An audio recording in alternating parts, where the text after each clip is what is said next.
KKR versus RR match. அதுக்கப்புறம் வந்து LSG versus Punjab. இதில் ஒரு பெரிய அதிசயமே என்ன அப்படின்னா, ஃபார்மில் இருக்கிற ஒரு டீம், ஃபார்மில் இல்லாத ஒரு டீம், திருப்பி ஃபார்மில் இருக்கிற ஒரு டீம், ஃபார்மில் இல்லாத ஒரு டீம். இப்படி இப்படி இருக்கிற 2 பேருக்கும் தான் 4 பேர் மாற்றி மாற்றி சண்டை போட போகிறாங்க. ஸோ இதில் கான்செப்ட் என்ன அப்படின்னா, கேகேஆர் வெர்சஸ் ஆர்ஆர்.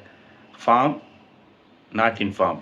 ஸோ ஆர்ஆரில் இருக்கிற அந்த சுட்டி குழந்தை வைபவ் சூரியவன்ஷி கிறிஸ் கேல் அடித்த 175 நான் அடித்தே ஆவேன் அப்படின்னு ஒத்த காலில் நிற்கிறான். மேபி இன்னைக்கு மேட்ச்சில் நடக்கிறதுக்கான பாசிபிலிட்டி இருக்கும்னு நினைக்கிறேன். பிகாஸ் கேகேஆரோட போலிங் லைனப் அப்படி இருக்குது. அதுக்கப்புறம் வந்து எப்படி இருந்தாலும் கேமரான் கிரீனை நீங்கள் வச்சுக்க தான் போகிறீங்க. அவனும் போன மேட்ச் அடித்தான். ஆனால் லாஸ்ட் ஓவரில் சொதப்பிட்டான் கொஞ்சம். பட் இன்னொரு விஷயம் என்ன அப்படின்னா வந்து, டீம் சேஃபர்ட்டை ஃபின்னாலன் பதிலாக கொண்டு வந்தீங்க, ஓகே. பட் ரிங்கு சிங் பதிலாக மனேஷ் பாண்டே கொண்டு வாங்கய்யா, ரொம்ப நாளாக சொல்லிட்டு இருக்கேன். அப்புறம் உம்ரான் மாலிக் கொண்டு வாங்க. இந்த 2 சேஞ்சை பண்ணிங்கன்னா பாசிபிலிட்டி இருக்குது. எப்போன்னா, நீங்கள் வந்து மேலே இருக்க 2 பெரிய தலைங்களை தூக்கணும், டாப் ஆர்டரை தூக்கணும். அதுக்கப்புறம் துருவ் ஜுரேல், ரியான் பராகை கொஞ்சம் மொக்க போட வச்சிங்கன்னா பாசிபிலிட்டி இருக்குது ஸோ ஜெயிக்கிறதுக்கு. பட் ஆனால் இன்னொரு விஷயம் என்னென்னா, அவங்க கடப்பார போலிங் டைண்ட் வச்சுருக்காங்க, ஓகேவா. ஸோ அங்கே வந்து பாசிபிலிட்டி இல்லை. அதை நீங்கள் அடித்து ஜெயிக்கணும் அப்படின்னா உங்கள்கிட்ட பேட்டிங் இருக்கணும். அதுவும் நம்மக்கிட்ட இல்லை. ஸோ எனக்கு தெரிஞ்சு என்னுடைய ப்ரெடிக்ஷன் படி RR goes and wins. Okay, probability ரொம்ப கம்மியாக தான் வச்சுருக்கேன், 80-20.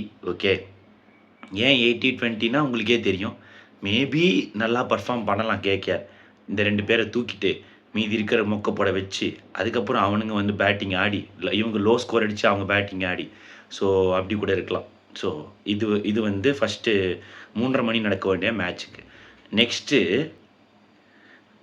தான் கூத்தே. ஃபஸ்ட்டு இருக்கிறவன் டேபிள் 8th இருக்கவன் பஞ்சாப் வெர்சஸ் எல்எஸ்ஜி. எல்எஸ்ஜி வந்து ஆல்ரெடி கேப்டன் இன்ஜுரி, அவன் வருவானா இல்லையான்னு தெரியலை. ஸோ என்ன பண்ண போகிறாங்கன்னு தெரியலை. ஸோ இதுலேயும் கண் மூடித்தனமாக ஈஸியாக சொல்லிடலாம் யார் வின் பண்ணுவா அப்படின்ட்டு. யார் வின் பண்ணுவா? பஞ்சாப் தான் வின் பண்ண போகிறாங்க ஈஸியாக. ஸோ இதை உட்காந்துட்டு நம்ம ஏன் யோசிக்கணும்? ஈஸியாக ப்ரெடிக்ட் பண்ணிட்டு போயிடலாம். இங்கேயும் நான் வந்து 80-20 தான் கொடுக்க போகிறேன். இங்கே என்ன தான் வந்து நீ மார்க்கம் வச்சுருந்தாலும், மிச்மாஷ் வச்சுருந்தாலும் முடியாது ராசா. அங்கே டீமு செம்ம ஸ்ட்ராங்கு பஞ்சாப். ஸோ அதனால் எனக்கு தெரிஞ்சு இதுதான் என்னுடைய ப்ரெடிக்ஷனாக இருக்க போகுது. ஸோ நீங்களும் மேட்ச் பாருங்கள். 2 மேட்ச்சை பார்த்துட்டு கமெண்ட் செக்ஷனில் உங்கள் ப்ரெடிக்ஷனை சொல்லுங்கள், யார் ஜெயிப்பா அப்படின்ட்டு. 2 மேட்சோட ப்ரெடிக்ஷனும் சொல்லுங்கள். அதோட வின் பண்ணி மண்டே மேட்ச் என்னவோ அதை வந்து நம்ம நெக்ஸ்ட் வீடியோவில் பார்க்கலாம். So see you then. Bye. Take care.